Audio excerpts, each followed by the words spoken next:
India को सबक सिखाने के लिए पाकिस्तान ने 3 दिसंबर 1971 को इंडिया के against operation changes Khan launch किया था, जिसमें पाकिस्तान एयरफोर्स ने इंडिया के 11 एयर बेसिस पे एयर स्ट्राइक्स किए थे ताकि इंडियन एयरफोर्स के ज़्यादा से ज़्यादा फाइटर एयरक्राफ्ट एयर बेसिस को डिस्ट्रॉय करके इंडिया के एयर डोमिनेंस को क्रिपल कर दिया जा सके। फॉर्चुनेटली इंडियन एयरफोर्स के किसी भी फाइटर एयरक्राफ्ट को कोई नुकसान तो नहीं हुआ था, बट पाकिस्तान के लिए ये एयर स्ट्राइक नुकसान का सौदा ज़रूर बन गया था, क्योंकि इस एक इवेंट के बाद भारत ने इस वॉर में अपनी ऑफिशियल एंट्री कर ली थी और जिसका ऑफिशियल इनॉग्रेशन इंडियन नेवी ने किया, कराची पोर्ट पे back to back 2 surgical strikes करके। ऑपरेशन ट्राइडेंट 4 दिसंबर एंड ऑपरेशन पाइथन 5 दिसंबर 1971, जहां इंडियन नेवी ने सक्सेसफुली कराची पोर्ट पे सारे ऑयल रिजर्व्स, फ्यूल साइलोस और एक कार्गो शिप को डिस्ट्रॉय किया, जिसमें पाकिस्तान आर्मी के लिए वेपन सप्लाई थी। और नेक्स्ट स्टेप था इंडियन नेवी का अरेबियन सी पे कंप्लीट नेवल ब्लॉकेड, ताकि पाकिस्तान नेवी को कोई भी पैसेज डिनाई किया जा सके बे ऑफ बंगाल के लिए। ईस्टर्न फ्रंट से इंडिया का कंसंट्रेशन डाइवर्ट करने के लिए पाकिस्तान ने वेस्टर्न फ्रंट पे अपने अटैक्स इंटेंसिफाई कर दिए, जिसके बारे में इंडियन इंटेलिजेंस एजेंसीज ऑलरेडी अंदाज़ा लगा चुके थे और इंडियन आर्मी ऑलरेडी प्रिपेयर्ड बैठी थी। ये वो टाइम था जब इंडिया ने ईस्टर्न और वेस्टर्न दोनों फ्रंट पे एक साथ जंग लड़ी थी।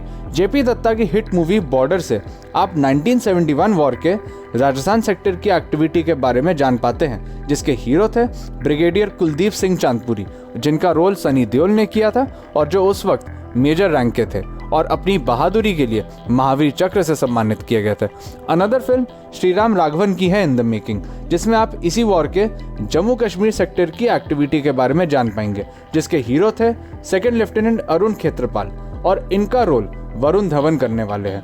अरुण खेत्रपाल को पॉस्थमसली यानी कि मरणोपरांत परमवीर चक्र दिया गया था और जो उस वक्त यंगेस्ट रिसिपिएंट थे इस अवार्ड के, मात्र 21 साल की उम्र।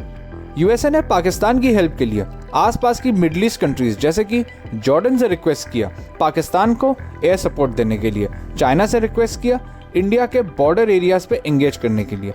यहाँ तक कि यूएसए ने अपने एयरक्राफ्ट कैरियर यूएसएस एंटरप्राइज और यूके ने HMS eagle aircraft carrier battle groups India को इंटिमिडेट करने के लिए एंड जरूरत पड़ी तो अटैक तक करने के लिए डिस्पैच कर दिए। इंडिया ने चाइना पाकिस्तान की दोस्ती को देखते हुए इंडिया चाइना बॉर्डर पे अपनी माउंटेन डिवीजन को तैनात कर दिया। West Pakistan, China, East Pakistan, Arabian Sea and Bay of Bengal, माहौल 2 फ्रंट से 5 फ्रंट वॉर का हो सकता था। और फिर भारत के सपोर्ट में आया सोवियत यूनियन, जो एक शक्तिशाली देश था। अगस्त 1971 में भारत और सोवियत यूनियन के बीच ट्रीटी ऑफ फ्रेंडशिप साइन हुआ था, जिसके तहत सोवियत यूनियन, जो आज रशिया के नाम से जाना जाता है, भारत से वादा किया था कि इस वॉर में अगर यूएसए और चाइना ने इंटरवीन किया तो उनका सोवियत यूनियन से सीधा आमना सामना होगा। इससे एक फ़ायदा ये हुआ कि चाइना, जो अपने इंडियन बॉर्डर्स पे एस्केलेशन का सोच रहा था, पीछे हट गया।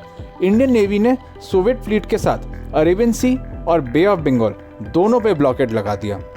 सोवियत फ्लीट को सामने देख यूएसए और यूके दोनों ने कोई एंगेजमेंट नहीं किया, क्योंकि उस वक्त सोवियत फ्लीट से पंगा यानी मौत को दावत, और दोनों हेल्पलेस हो गए और चाह कर भी पाकिस्तान की कोई मदद नहीं कर पाए, जिसका रिजल्ट ये हुआ कि पाकिस्तान नेवी अरेबियन सी को एग्जिट नहीं कर सकती थी ईस्ट पाकिस्तान में अपनी आर्मी को सप्लाईज पहुंचाने के लिए।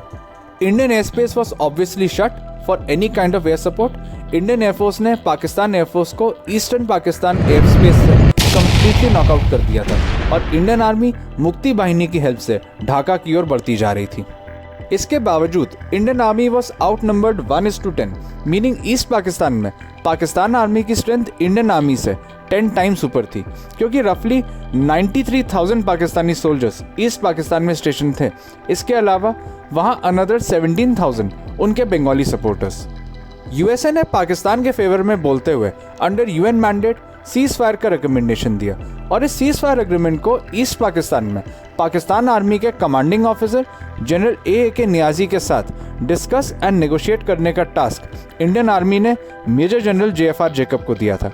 जनरल सैम मानेकशॉ, जो उस वक्त चीफ ऑफ आर्मी स्टाफ थे, उनके अलग प्लान्स थे, क्योंकि सीज फायर का मतलब था जम्मू कश्मीर की तरह ईस्ट पाकिस्तान इंडिया के लिए एक लाइफ टाइम अल्सर बन जाएगा। सो उनका प्लान सरेंडर कराने का था। JFR जेकब के पास पाकिस्तान आर्मी की पूरी इन्फॉर्मेशन थी, टू दी एक्सटेंड कि पाकिस्तान आर्मी 93,000 गिनती के बावजूद 12 दिन से ज़्यादा नहीं लड़ सकते थे, क्योंकि उतने दिन का ही एम्युनिशन उनके पास बचा था और इंडियन आर्मी ज्योग्राफिकल एडवांटेज की वजह से बहुत लंबा कॉम्बैट कर सकता था, क्योंकि ईस्टर्न साइड से उनको रीइंफोर्समेंट्स और एम्युनिशन की कांस्टेंट सप्लाईज मिलती रहेंगी। मेजर जनरल JFR जेकब इतिहास के पन्नों में अमर हो गए, क्योंकि वही थे जिन्होंने जनरल नियाजी पर ऐसा प्रेशर बनाया कि सीज फायर को सरेंडर में बदल दिया। 17 मिनट्स का एक बहुत ही अच्छा शॉर्ट फिल्म है मुक्ति, जिसमें आपको पता चलेगा कि मेजर जनरल जेकब ने किस तरह से जनरल नियाजी पे सरेंडर का प्रेशर बनाया था, और वीडियो लिंक आपको डिस्क्रिप्शन बॉक्स में मिल जाएगा। 13 डेज का वॉर, जिसमें भारत के लगभग 3,000 जवान शहीद हुए थे और 12,000 जख्मी हुए थे, फाइनली कंक्लूड हुआ जब जनरल नियाजी और उनके 93,000 सोल्जर्स ने 16 दिसंबर 1971 को इंस्ट्रूमेंट ऑफ सरेंडर साइन किया। और वर्ल्ड वॉर 2 के बाद ये सबसे बड़ा सरेंडर था, जिसके बाद ऑफिशियली बांग्लादेश का जन्म हुआ।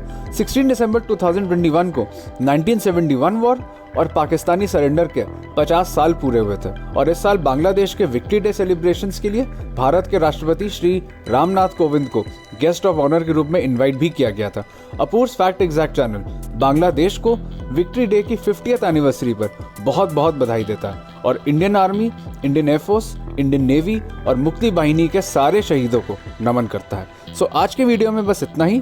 आई होप आप सबको मेरा वीडियो पसंद आया हो। आप सबका बहुत बहुत धन्यवाद मेरा ये वीडियो देखने के लिए। वीडियो को ज़्यादा शेयर करिए, चैनल को सब्सक्राइब करिए, बेल आइकन को दबाइए और कोई भी नोटिफिकेशन को प्लीज़ मत मिस करिएगा। Stay tuned for my next video and जय हिंद आप सभी को।